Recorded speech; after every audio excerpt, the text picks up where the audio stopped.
എനിക്കായി കരുതാമെന്നുരച്ചതിനാൽ എനിക്കായി ഞാനൊന്നും കരുതിയിട്ടില്ല. വിശ്വസിച്ചേനതു മതി എനിക്ക്, കരുണേശ അങ്ങ് മതി എനിക്ക്. എന്നോ നിൻ തിരുമുഖം കാണും ഞാൻ, എത്ര നാളികത്തിൽ ഞാൻ പാർത്തിടണം. സ്വർഗത്തിലെൻ്റെ പാർപ്പിടം, സ്വർഗത്തിലെന്നും പാടിടാം. സ്വർഗത്തിലെൻ്റെ പാർപ്പിടം, സ്വർഗത്തിലെന്നും പാടിടാം. ഭാരങ്ങൾ തീർത്തെന്നെ ചേർത്തിടുവാൻ കർത്താവേ വേഗം വന്നിടണേ. ഭാരങ്ങളകന്നു ഞാൻ വിശ്രമിപ്പാൻ, പിന്മഴയെ വേഗം അയക്കണമേ. എന്നു നിൻ തിരുമുഖം കാണും ഞാൻ, എത്ര നാളികത്തിൽ ഞാൻ പാർത്തിടണം. സ്വർഗത്തിലെൻ്റെ പാർപ്പിടം, സ്വർഗത്തിലെന്നും പാടിടാം. സ്വർഗത്തിലെൻ്റെ പാർപ്പിടം, സ്വർഗത്തിലെന്നും പാടിടാം. Praise the Lord. ഹല്ലേലൂയ. കർത്താവായ യേശുക്രിസ്തുവിന്റെ നാമത്തിലല്ല പ്രിയപ്പെട്ടവർക്ക് സ്നേഹവന്ദനങ്ങളെ അറിയിക്കുന്നു. എനിക്കായി കരുതാമെന്ന് ഉരച്ചത് കൊണ്ട് അവൻ നിങ്ങൾക്കായി കരുതുന്നവനാകയാൽ സകല ചിന്താകുലവും അവൻ്റെ മേലിട്ടുകൊള്ളുകയും. അതെ, അവൻ എനിക്കായി നമുക്ക് ഓരോരുത്തർക്കുമായി കരുതാമെന്ന് ഉരച്ചിട്ടുള്ളവനാണ്, പറഞ്ഞിട്ടുള്ളവനാണ്. അതുകൊണ്ട് എനിക്ക് വേണ്ടി തന്നെ ഞാനൊന്നും കരുതുന്നില്ല. നിൻ്റെ വാക്ക് ഞാൻ വിശ്വസിച്ചു, അത് മാത്രം മതി. കർത്താവേ, നീ മാത്രം എനിക്ക് മതി, നീ മാത്രം മതി എന്നാണ് പാട്ടുകാരൻ പറയുന്നത്. എന്ന് നിൻ്റെ മുഖം ഞാൻ കാണും, ഈ ഭൂമിയിൽ ഞാൻ എത്ര നാൾ പാർക്കണം? എൻ്റെ നിത്യമായ വാസസ്ഥലം സ്വർഗമാണല്ലോ, അവിടെയൊന്നും പാടുവാൻ എനിക്ക് സന്തോഷമുണ്ട്. എൻ്റെ ഭാരങ്ങളൊക്കെ തീർത്തിട്ട് എന്നെ ചേർക്കുവാൻ നീ എന്നാണ് കർത്താവേ വരുന്നത്? ഈ ഭാരങ്ങളൊക്കെ അകന്ന് എനിക്കൊന്ന് വിശ്രമിക്കുവാൻ നീ അവസരം എന്ന് തരും? നിൻ്റെ പിന്മഴയെ വേഗം അയക്കണമേ. നിൻ്റെ പിന്മഴയെ അയക്കണമേ. മുൻമഴയുടെ കാലം കഴിഞ്ഞു, ഇനി പിന്മഴയുടെ കാലമാണ്. പിന്മഴ അന്ത്യകാലത്ത് ദൈവം അയക്കും, അത് വേഗം അയക്കണമേ എന്നാണ് പാട്ടുകാരൻ പറയുന്നത്. ദൈവത്തിന് സ്തോത്രം. മനോഹരമായ ഒരു പ്രത്യാശയുടെ ഗീതമാണ്. പാടി കർത്താവിനെ മഹത്വപ്പെടുത്തുവാൻ ദൈവം എല്ലാവർക്കും കൃപ ചെയ്യട്ടെ. എബ്രായലേഖനം 12-ാം അധ്യായത്തിൻ്റെ 5-ാം വാക്യത്തിൽ നാം വായിക്കുന്നു, മകനെ, കർത്താവിൻ്റെ ശിക്ഷ നിരസിക്കരുത്. അവൻ ശാസിക്കുമ്പോൾ മുഷികയുമരുത്. ദൈവത്തിന് സ്തോത്രം. ഒരു ദൈവവേദനയെ സംബന്ധിച്ചിടത്തോളം അവൻ ആത്മീയമായി എത്ര വളർന്നാലും വീണ്ടും വീണ്ടും അവന് ശിക്ഷയും ശാസനവും ആവശ്യമാണ്. കാരണം ഈ ഭൂമിയിലെ അവൻ്റെ വാസം സ്വർഗരാജ്യത്തിലേക്ക് പോകുവാനുള്ള ഒരു തയ്യാറെടുപ്പാണ്. ദൈവത്തിന് സ്തോത്രം. ചിലപ്പോൾ ദൈവം ഒരു വ്യക്തിയെ ശിക്ഷിക്കും, ചിലപ്പോൾ കുടുംബത്തെ ശിക്ഷിക്കും, ചിലപ്പോൾ ഒരു ദേശത്തെ തന്നെ ശിക്ഷിച്ചെന്നിരിക്കും. ദൈവത്തിന് സ്തോത്രം. വ്യക്തികളായും കുടുംബങ്ങളായും ദേശമായും കർത്താവിൻ്റെ ദൈവത്തിൻ്റെ ശിക്ഷ ഏറ്റുവാങ്ങിയ സാഹചര്യങ്ങൾ നമുക്കറിയാം. അപ്പോൾ ദേശങ്ങളായി ദൈവം ഏറ്റവും അധികം ശിക്ഷ അയച്ചുകൊണ്ടിരിക്കുന്ന, ശേഷാൽ ചില മാസങ്ങളായി പകർച്ചവ്യാധിയാകുന്ന ഒരു വലിയ ശിക്ഷ ദൈവം അയച്ചുകൊണ്ടിരിക്കുന്നു. ഇതിലെല്ലാം ദൈവത്തിന് ഉദ്ദേശമുണ്ട്. ദൈവത്തിന് സ്തോത്രം. കർത്താവ് പറയുന്നു, പൗലോസ് പറയുന്നു, എബ്രായ ലേഖന കർത്താവ് പറയുന്നത്, മകനെ, കർത്താവിൻ്റെ ശിക്ഷ നിരസിക്കരുത്. ദൈവത്തിന് കാരണം കൂടാതെ അവൻ ആരെയും ശിക്ഷിക്കുന്നില്ല. ദൈവപൈതലെ, ദൈവത്തിൻ്റെ ശാസനയുടെ മുഖം ഒരു പക്ഷേ നിനക്ക് ഭാരമായി തോന്നുന്നുണ്ടെങ്കിൽ നിന്നോടാണ് ചില കാര്യങ്ങൾ പറയുവാനുള്ളത്. ഒന്ന്, നീ ദൈവത്തിൻ്റെ പൈതലാണ്.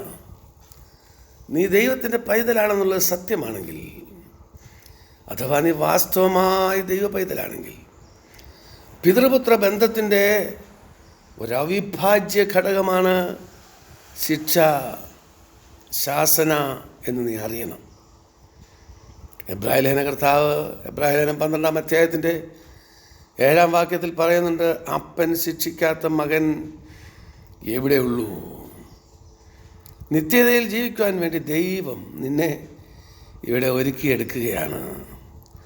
ഭൂമിയിലെ നിൻ്റെ ആയുസ്സ് നിത്യയുടെ വെളിച്ചത്തിൽ ഒരു ശൈശവകാലം മാത്രമല്ലേ. നിൻ്റെ ജീവകാലത്ത് നിൻ്റെ ശൈശവകാലത്ത് പിതാവിൻ്റെ ശിക്ഷണം നിനക്ക് കൂടിയേ തീരൂ. ദൈവത്തിന് സ്തോത്രം. രണ്ടാമതായി, ദൈവം തൻ്റെ മക്കൾക്ക് നൽകുന്ന ശാസന ഒരു ദണ്ഡനമോ ശിക്ഷാവിധിയോ അല്ല. അത് രണ്ടാമതായി നാം മനസ്സിലാക്കണം. നമ്മുടെ സമാധാനത്തിനായുള്ള ശിക്ഷ അവൻ്റെ മേലായി എന്ന് ശിക്ഷാപ്രവചനത്തിൽ നാം വായിക്കുന്നു. ചെയ്തു പോയ കുറ്റത്തിനുള്ള ശിക്ഷ വെറും ശിക്ഷ അല്ലിത്. ദൈവം നമുക്ക് നൽകുന്ന ഒരു ശാസനയും, ദൈവം നമുക്ക് നൽകുന്ന ഒരു ശാസനയും ചെയ്തു പോയ തെറ്റിനുള്ള ശിക്ഷയല്ല. തെറ്റ് ചെയ്തിട്ടല്ല ദൈവം നമ്മെ ശാസിക്കുന്നത്. നാം നന്നാവാനുള്ള ശിക്ഷണങ്ങളാണതൊക്കെ.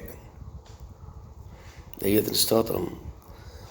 അതായത് കുറ്റത്തിന് ഒരു ദണ്ഡനം നൽകുക എന്നുള്ളതല്ല, പിന്നെയോ നാം അവൻ്റെ വിശുദ്ധി പ്രാപിക്കേണ്ടതിന് നമ്മുടെ ഗുണത്തിനായി തന്നെ ശിക്ഷിക്കുന്നു.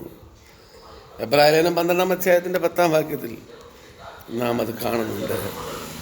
മൂന്നാമതായി, വിശ്വാസി ദൈവേഷ്ടത്തിന് വിപരീതമായി സ്വേച്ഛ അനുസരിച്ച് പോകുമ്പോൾ, സ്വന്തം താല്പര്യപ്രകാരം പോകുമ്പോൾ ശിക്ഷയുണ്ടാകും.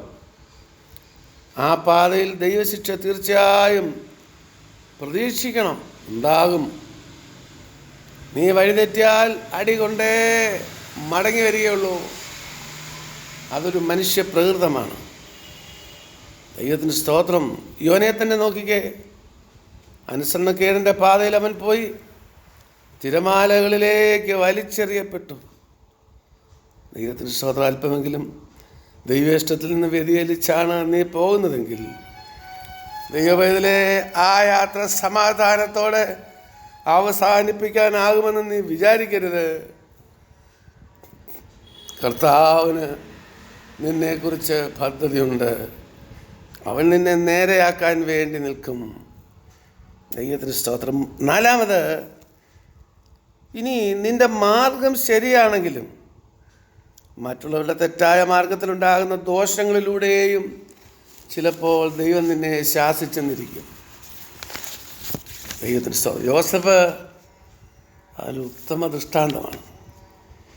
താൻ അനുഭവിക്കേണ്ടി വന്ന അനവധി കഷ്ടതകൾ തൻ്റെ അല്ല, തൻ്റെ കുഴപ്പം കൊണ്ടല്ല, മറ്റുള്ളവരുടെ തെറ്റുകൾ കൊണ്ട് ഉണ്ടായിട്ടുള്ളതായിരുന്നു. ദൈവത്തിന് സ്തോത്രം. നീയും അന്യായമായി പീഡിപ്പിക്കപ്പെടുമ്പോൾ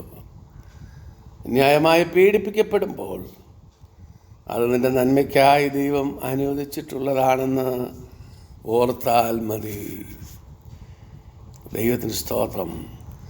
ദൈവം നിനക്ക് വേണ്ടി ഒരുക്കിയിരിക്കുന്ന വലിയ ഗുണങ്ങൾ, ദൈവം നിനക്ക് വേണ്ടി ഒരുക്കിയിരിക്കുന്ന വലിയ നന്മയുടെ പദ്ധതികൾ, അതിൽ നിനക്ക് പ്രവേശനം ലഭിക്കണമെങ്കിൽ ചില കഷ്ടതയുടെ തീച്ചൂളയിലൂടെ നീ കടന്നു പോകേണ്ടതെന്നുണ്ട് എന്ന് മനസ്സിലാക്കുക. ദൈവത്തിന് സ്തോത്രം. നിന്നെ പീഡിപ്പിക്കുന്നവരോട് മുഷിയാതെ എല്ലാം ദൈവത്തിൻ്റെ കരങ്ങളിൽ നിന്ന് വാങ്ങി സന്തുഷ്ടിയോടെ ഇരിക്കുക. ദൈവത്തിന് സ്തോത്രം. 5, ദൈവം തൻ്റെ പ്രവർത്തനങ്ങൾക്കുള്ള കാരണവും വിശദീകരണവും നിനക്ക് എപ്പോഴും നൽകുമെന്ന് പ്രതീക്ഷിക്കരുത്. ചില കാര്യങ്ങൾ വ്യക്തമാക്കുകയില്ല. ചില കാര്യങ്ങൾ എത്ര ചിന്തിച്ചാലും ദൈവത്തിൻ്റെ കരത്തിൻ്റെ ചില പ്രത്യേകതകൾ മനസ്സിലാക്കുവാൻ കഴിയുകയില്ല. ദൈവത്തിന് സ്തോത്രം. യോഹന്നാൻ സ്നാപകൻ നിസ്വാർത്ഥനായി കർത്തൃശുശ്രൂഷ ചെയ്ത ഒരു ദൈവദാസനല്ലായിരുന്നു. എന്നിട്ട് അവൻ ജയിലിൽ അടയ്ക്കപ്പെടുന്നു. കർത്താവ് അവനെ ജയിലിൽ നിന്ന് വിടുവിക്കുന്നതേയില്ല. അവൻ ശിരച്ഛേദം ചെയ്യപ്പെടുന്നു. അവൻ അന്ന് ആ രംഗത്ത് നിന്ന് മാറ്റപ്പെടണമെന്നുള്ളത് ദൈവഹിതമായിരുന്നു. അത് ശിരച്ഛേദത്തിലൂടെ ആയിരിക്കണമെന്നും ദൈവം നിശ്ചയിച്ചിരുന്നു. അതുകൊണ്ട് അത് ആവശ്യമായിരുന്നു.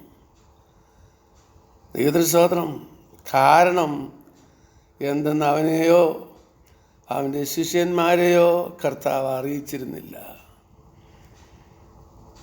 ദൈവത്തിന് ഒരിക്കലും പിശക് പറ്റുന്നില്ലെന്നും അവൻ ആർക്കും ഒരു ദോഷവും ചെയ്യുന്നില്ലെന്നും വിശ്വസിക്കുകയാണ് ഈ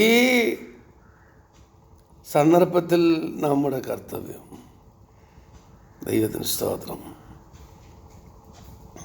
ദൈവത്തിന് സ്തോത്രം. ദോഷമായി കർത്താവ് ഒന്നും ചെയ്യുന്നില്ലെന്ന് ഗ്രഹിച്ചാൽ മതി. ദൈവത്തിന് എല്ലാത്തിനും ഒരു പദ്ധതിയുണ്ട്. അതെന്താണെന്ന് ചോദിക്കാൻ അവകാശമില്ല. ദൈവത്തിന് സ്തോത്രം. ലാസർ ദീനമായി കിടന്നു എന്നറിഞ്ഞിട്ട് കർത്താവ് വന്നില്ല. ദീനമാണെന്നറിഞ്ഞ ഉടനെ അവൻ വരായിരുന്നു. കർത്താവ് വന്നില്ല. കാരണം ആ സഹോദരിമാർക്ക് അജ്ഞതയായിരുന്നു. അതെന്തുകൊണ്ടാണ് കർത്താവ് അങ്ങനെ ചെയ്തതെന്ന് അവർക്കറിയില്ല. എന്നാൽ അവൻ വരേണ്ടപ്പോൾ വന്നു.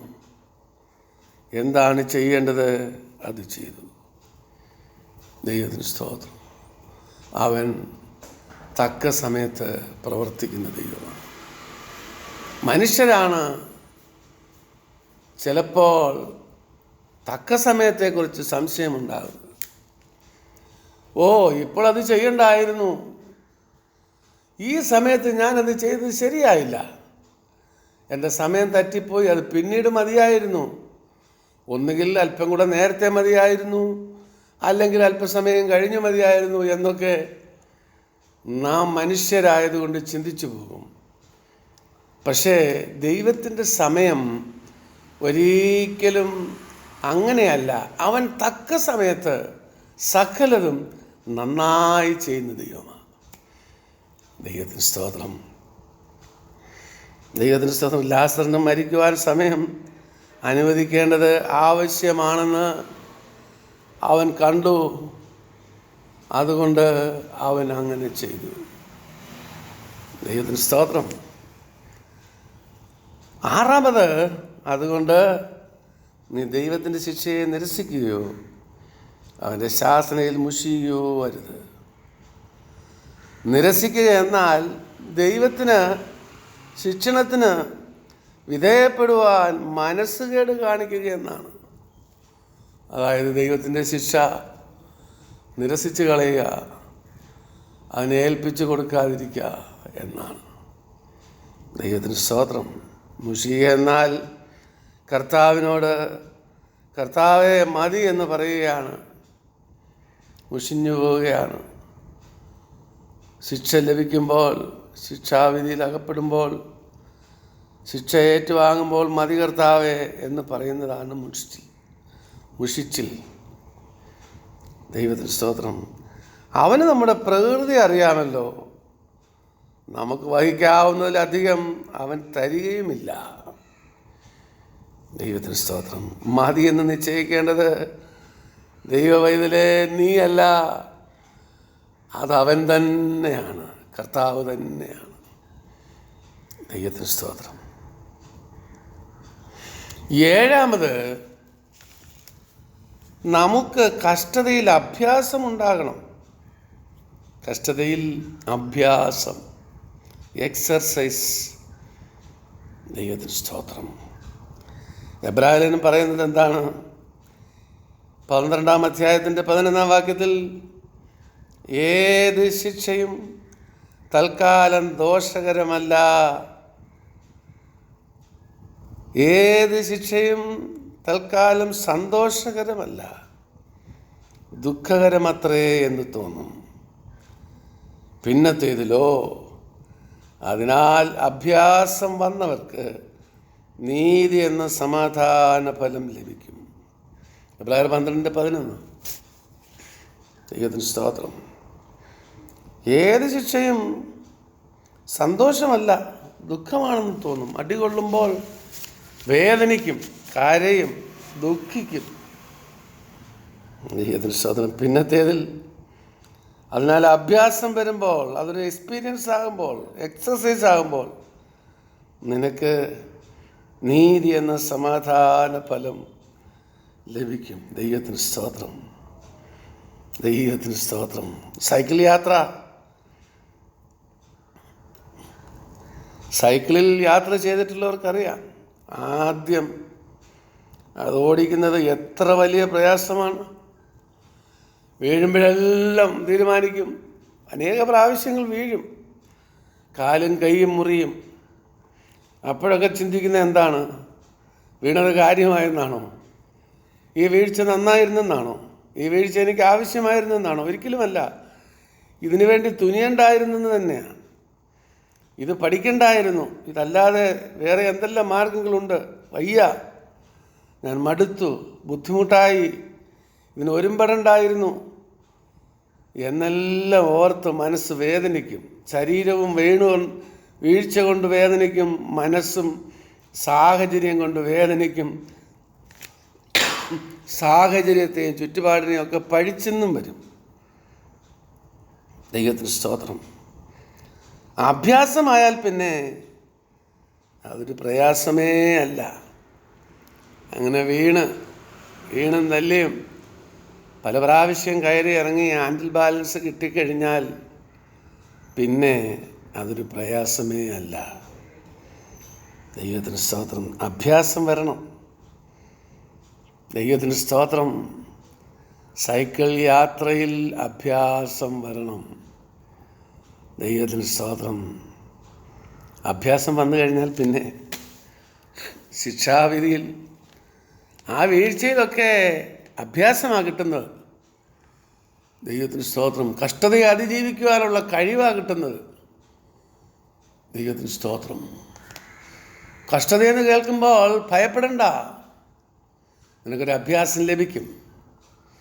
കഷ്ടതയിലൂടെ ജീവിതയാത്ര, ക്രിസ്തീയ ജീവിതയാത്ര നിനക്ക് ചെയ്യുവാൻ എങ്ങനെ കഴിയുമെന്ന് നിന്നെ പഠിപ്പിക്കും.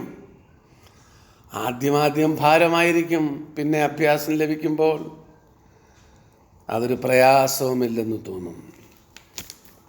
ദൈവത്തിന് സ്തോത്രം. ഇതുപോലെ തന്നെ കഷ്ടത ആദ്യം ദുർഘടമായി, കഷ്ടത വലിയ ഭാരമായി തോന്നും. ദൈവത്തിന് സ്തോത്രം. എന്നാൽ അഭ്യാസം വരുമ്പോൾ അത് അനുഗ്രഹമായി, അതനുഗ്രഹമായി തീരും. നാം 119 സങ്കീർത്തനത്തിൽ വായിക്കുന്നല്ലോ, നിന്റെ ചട്ടങ്ങൾ പഠിക്കുവാൻ തക്കവണ്ണം ഞാൻ കഷ്ടതയിലായിരുന്നത് എനിക്ക് ഗുണമായി. 119:73. നിന്റെ ചട്ടങ്ങൾ പഠിക്കുവാൻ തക്കവണ്ണം ഞാൻ കഷ്ടതയിൽ ആയിരുന്നു. അന്ന് എനിക്ക് കഷ്ടതയാണെന്ന് തോന്നി. ദൈവത്തിന് സ്തോത്രം. ചട്ടങ്ങൾ പഠിക്കുവാൻ തക്കവണ്ണം കഷ്ടതയിലായിരുന്നു. കഷ്ടതയിലായിരുന്നെങ്കിലേ ചട്ടം പഠിക്കൂ. ദൈവ പൈതലേ, നീ പാഠം പഠിക്കണമെങ്കിൽ നീ കഷ്ടതയിലൂടെ പോയെങ്കിലേ പറ്റൂ. ദൈവത്തിന് സ്തോത്രം. പാഠം 1, പാഠം 2 എന്ന് കുട്ടികൾ പറയുന്നത് കേൾക്കുന്നുണ്ടാവുമല്ലോ. നീ ഓരോരോ പാഠങ്ങൾ പഠിക്കണമെങ്കിൽ ദൈവം നിന്നെ ഓരോരോ കഷ്ടതയിലൂടെ നടത്തും. ദാവീദിന് അങ്ങനെ ആയിരുന്നു. ദാവീദിൻ്റെ ജീവിതത്തിൽ അനേക പാഠങ്ങളുടെ പടവ് കയറിയാണ് അവൻ ദൈവത്തിൻ്റെ ഹൃദയപ്രകാരമുള്ളവനായത്. ദൈവത്തിൻ്റെ സ്തോത്രം. കഷ്ടത നിന്നെ ദൈവത്തിൻ്റെ പ്രിയ മകനാക്കാനാണ്. അവൻ നിന്നെ ചില പാഠങ്ങൾ പഠിപ്പിക്കും. പാഠങ്ങൾ കഷ്ടതയിലൂടെ പഠിക്കുകയുള്ളൂ. അതാണ് ദാവീദ് പറയുന്നത്, നിന്റെ ചട്ടങ്ങൾ പഠിക്കുവാൻ തക്കവണ്ണം ഞാൻ കഷ്ടതയിലായിരുന്നത് എനിക്ക് ഗുണമായി. ഇപ്പം കഷ്ടതയുടെ സമയം കഴിഞ്ഞു.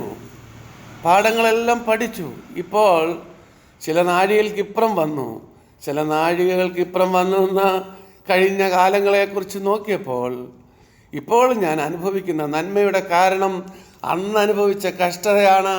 അന്ന് നിൻ്റെ ചട്ടങ്ങൾ ഞാൻ പഠിച്ചത് കൊണ്ടാണ് ഇന്ന് നന്മ അനുഭവിക്കുന്നത്. അതുകൊണ്ട് നിൻ്റെ ചട്ടങ്ങൾ പഠിക്കുവാൻ തക്കവണ്ണം ഞാൻ കഷ്ടതയിലായിരുന്നത് എനിക്ക് ഗുണമായി. ദൈവത്തിന് സ്തോത്രം.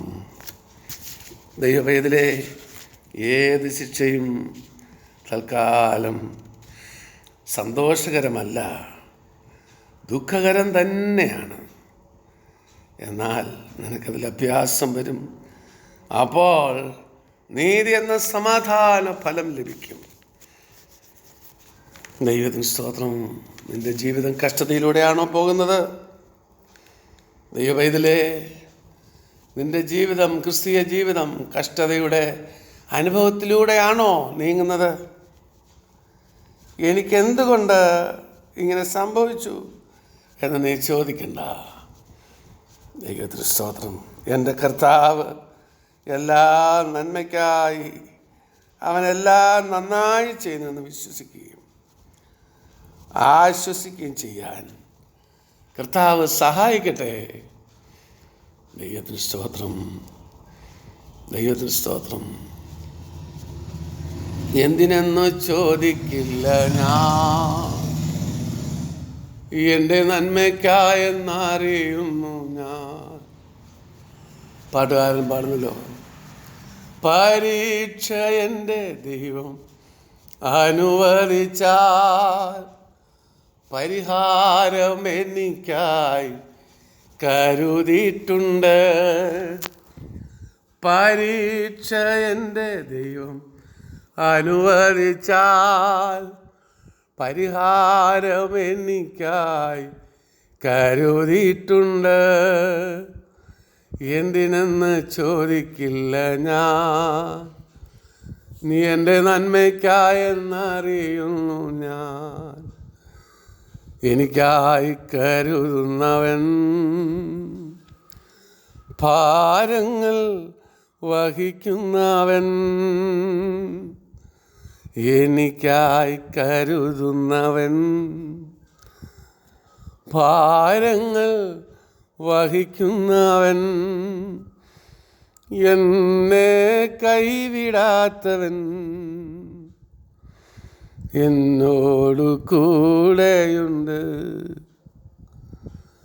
എന്നെ കൈവിടാത്തവൻ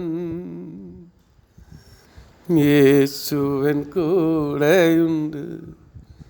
പരീക്ഷ എൻ്റെ ദൈവം അനുവദിച്ചാൽ പരിഹാരം എനിക്കായി കരുതിയിട്ടുണ്ട്. എന്തിനെന്ന് ചോദിക്കില്ല ഞാൻ, നീ എൻ്റെ നന്മയ്ക്കായെന്നറിയുന്നു ഞാൻ. എന്തിനെന്ന് ചോദിക്കില്ല ഞാൻ, നീ എൻ്റെ നന്മയ്ക്കായെന്നറിയുന്നു ഞാൻ. Praise the Lord. ഹല്ലേലൂയ. പരിശുദ്ധ ദൈവമേ, സ്വർഗ്ഗപിതാവേ, പരീക്ഷയോടുകൂടെ പോക്കുവഴി നിലനിൽ കർത്താവ്, കഷ്ടതയിലായി എനിക്ക് ഗുണമായി എന്ന് ദാവീദ് പറഞ്ഞതുപോലെ നിരാശപ്പെട്ടു പോകാതെ,